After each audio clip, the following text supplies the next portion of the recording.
অদৃশ্য ছায়া, এক ইমানি পরীক্ষার গল্প। বাংলাদেশের একটি শান্তিপূর্ণ ধর্মভীরু গ্রাম।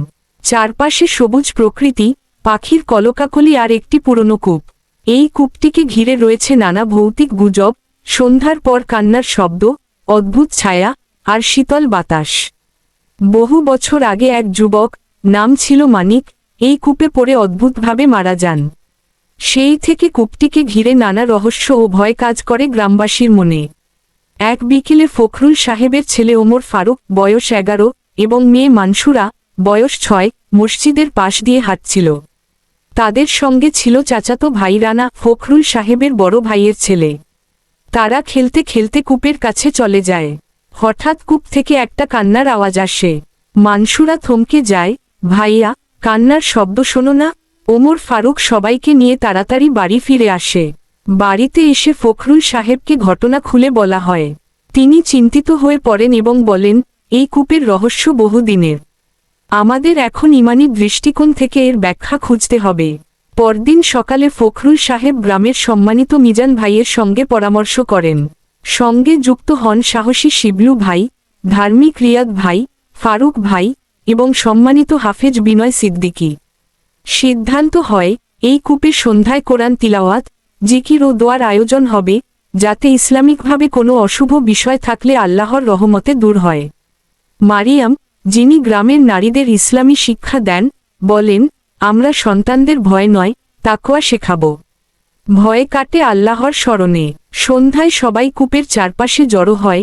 ফখরুল সাহেব, ওমর ফারুক, মানসুরা, রানা, শিবলু ভাই, রিয়াদ ভাই, ফারুক ভাই, মিজান ভাই, বিনয় সিদ্দিকী এবং মারিয়াম। শিশুদের উপস্থিতি ছিল সাহস ও ঈমানের শিক্ষা পাওয়ার একটি অংশ। বিনয় সিদ্দিকী কোরআন তিলাওয়াত শুরু করেন, আউ বিল্লাহি মিনাশ শাইতানির রাজিম। তিলাওয়াত চলাকালে কূপের চারপাশে হঠাৎ কুয়াশা জমে ওঠে। তারপর এক অদ্ভুত ছায়া দেখা যায় কূপের উপর। সবাই স্তব্ধ হয়ে যায়। এক করুণ কণ্ঠে আওয়াজ আসে, আমি মানিক, বহু বছর ধরে আটকে আছি, মুক্তি চাই। মিজান ভাই দৃঢ় কণ্ঠে বলেন, তুমি যদি নির্দোষ হও, আল্লাহ যেন তোমায় মাফ করেন। আমরা কোরআনের আলোতে তোমার মুক্তির জন্য দোয়া করছি। তারপর সবাই মিলে সূরা ইয়াসিন, সূরা ফাতিহা ও বিশেষ দোয়া পড়ে। ধীরে ধীরে ছায়াটি মিলিয়ে যায়। পরিবেশ স্বাভাবিক হয়। পরদিন সকালে গ্রামের পরিবেশে এক প্রশান্তি নেমে আসে। পাখির ডাক, শিশুর হাসি আর বাতাসে ভরসার ছোঁয়া। কূপটি আবার স্বাভাবিক হয়ে যায়। ফখরুল সাহেব বলেন, আমার ছেলেমেয়েরা আজ সত্যিকারের ঈমানের শিক্ষা পেয়েছে। মারিয়াম বলেন, ভয় নয়, জ্ঞান আর তাকওয়ার আলোই সত্যিকার মুক্তির পথ। ফারুক ভাই বলেন, যেখানে কোরআনের আলো, সেখানে অন্ধকার থাকতে পারে না। ওমর ফারুক, মানসুরা, রানা মসজিদের পাশ দিয়ে হাঁটে।